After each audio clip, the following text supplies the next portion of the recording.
We are considered, we're in the category of what's called a comprehensive institution. So you can see the range of programs that we have there.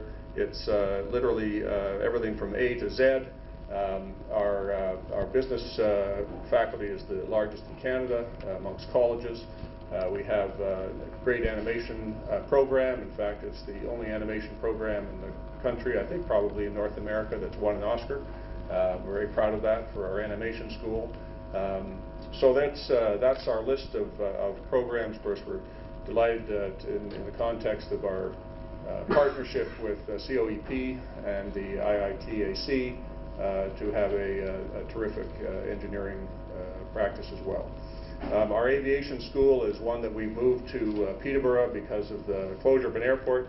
It's the finest one in Canada. We have now, I think it's 19 aircraft, 10 simulators, truly an extraordinary program.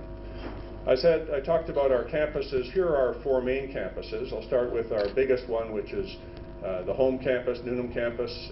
It's where we have our business school, about 9,000 students in that. That's located in Toronto. Our second largest campus is co-located with York University in Toronto. Oh, sorry, where are you going? Hang on. You're at Markham now. All right, Markham. There we go. Seneca at York is co-located with York University. It's the home of our Centre for the Development of Open Technology. We have a specialization in open source technology. It actually happens to be, we have many students join us from India. It happens to be the home of a lot of those students because we also have our Biological Science and Applied Chemistry school there, which is very popular, and of course our IT school. Campuses as well in King, which is all right, we'll go with, there we go. King is, if you speak metric hectares, if you speak acres, 700 acres of land, a beautiful country setting. It's an old estate from a prominent Canadian family, retail family. We took it over and have built a campus there. That's a lot of our community and health services programs up there. And finally, our Markham campus, which is located, there's a very strong partnership with the City of Markham, which we'll hear about a bit later. It's home to some of our business programs, including a very popular tourism program. We have always been active in international education. We're very proud of that history. It's grown to the point now where we have more than 4,000 international students, which puts us high in the ranks of amongst Canadian post-secondary institutions. We're also very proud of the diversity of our international student body. So in fact, we draw from about 130 countries. China is our biggest sending country. India is a very close second. And I can tell you, as of today, we have 1,001 students from India attending Seneca. It's a great number. It's a great population. Of course, and South Korea is the third, and then others follow. It's important for us, and it's important for the educational process, in our view, to maintain that diversity. And in fact, if you know anything about Toronto or Ontario or Canada, you know that it's an extraordinarily diverse country. It's a country that's built by immigrants. We have now about 1 million Canadians who trace their origins, their roots to this country, and we're very proud of that. But I can tell you, when you walk the halls of Seneca, as when you walk the halls of the streets of Toronto, you truly are around the world. You hear languages from around the world. You see people from around the world, and it's a wonderful diversity that not just of language, of origin, of religion, of race, but very much of life experience that is brought to our classrooms and labs. Of course, our international students, it's important for us to make sure that they're comfortable in that new environment. It's no matter how many people that you see around you that are also coming from abroad and coming to a new place, it's important. So we have a variety of services, whether that's helping them with their hostel, with their meal plans, with a variety of both academic and non-academic services that will make sure that they're comfortable in their new surroundings.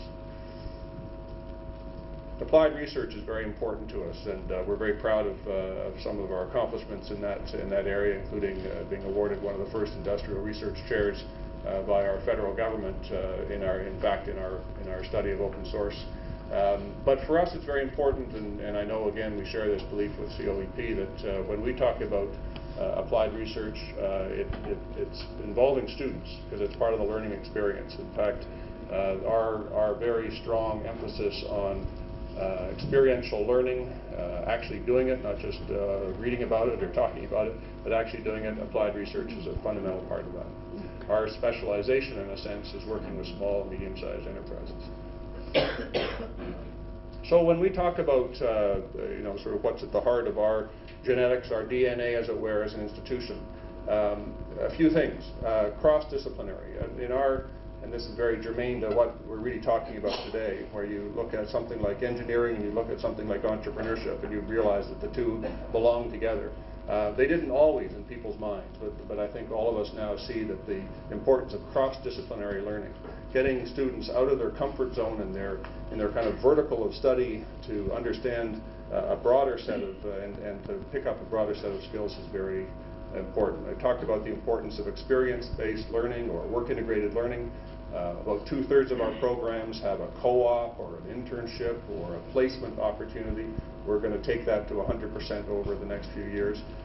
Again, it's a vital part of what we see as the teaching and the learning process. And finally, and again, this is really reflective of the Canadian context more than anything else, we need to make sure that our programs are available flexibly. I talked about the size of our part-time or our continuing education department. More and more students are coming to us with a job already, with a family life already, and they're looking to study on a more flexible basis.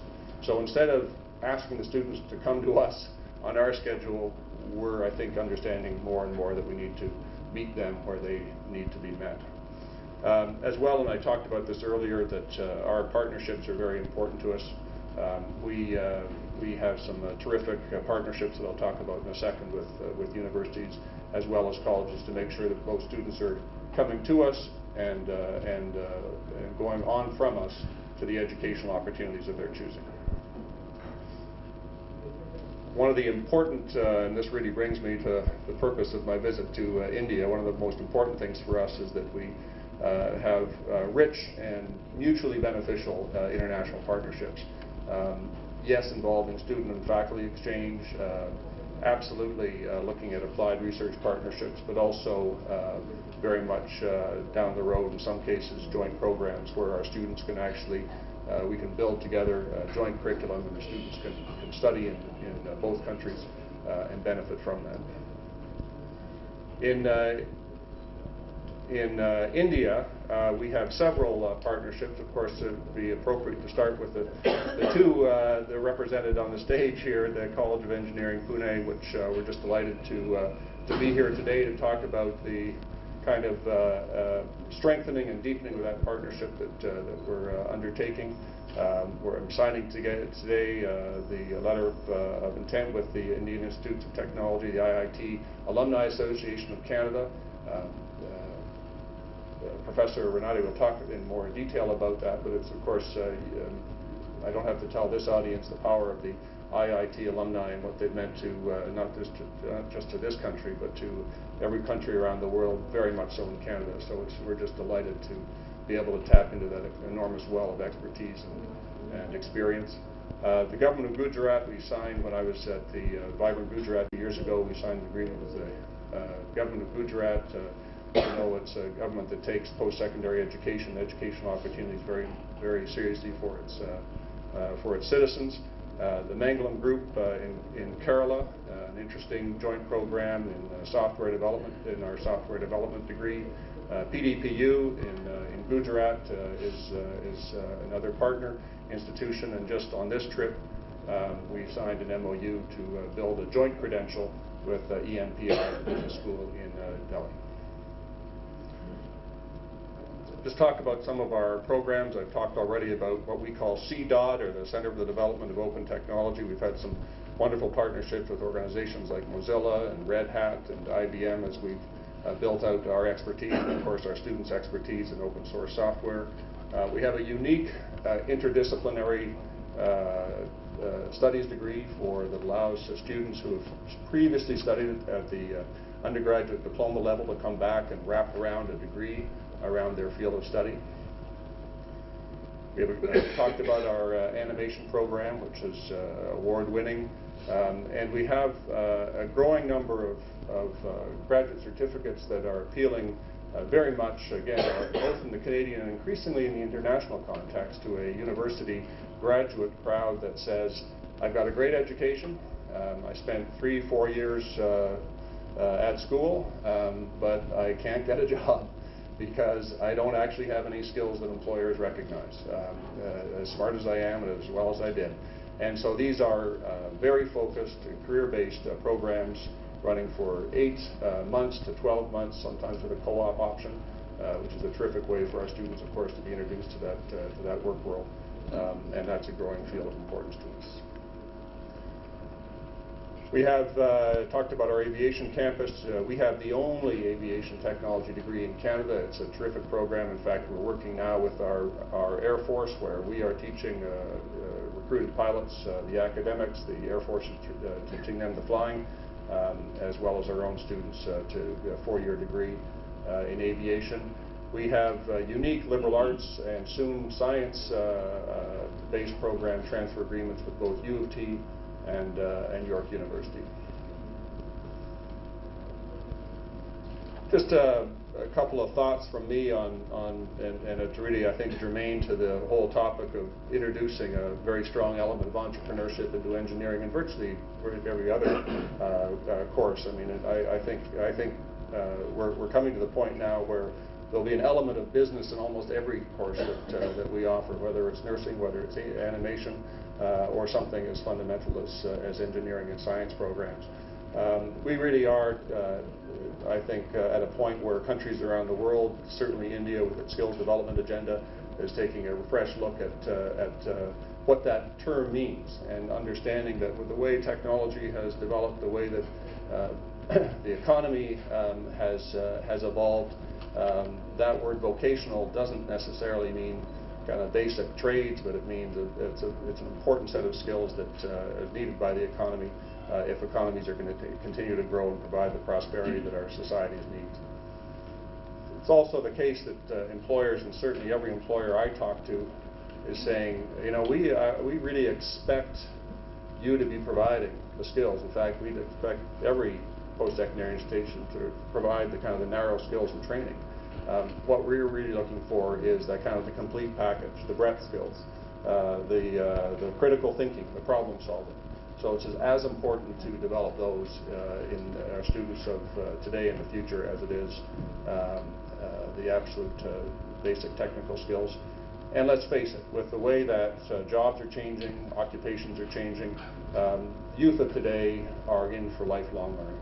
It's not going to be good enough to come to school for 3, 4, 5, 6, 7 years when you're young, finish, get your piece of paper, and go off and do your career. You'll be back in one form or another, I'm convinced, as the world, as the economy changes. So, just to recap, just five very important principles to our approach. Work-integrated learning, experiential learning, applied research is very much part of that. We're excited by our partnership with COEP, as part of that involves kind of applied research activities we can undertake together, our students can undertake together collaboratively. Cross-disciplinary learning, very important part of our philosophy of education. Our core literacies, which really looks at a broad set of things that we want our students to be competent in by the time they leave. Of course, numeracy and literacy, but also cross-cultural literacy in today's environment, workplace environment, digital literacy, and so on. Flexible learning, and we talked about the need for us to meet our students on their terms, to increasingly offer every one of our programs in a flexible format.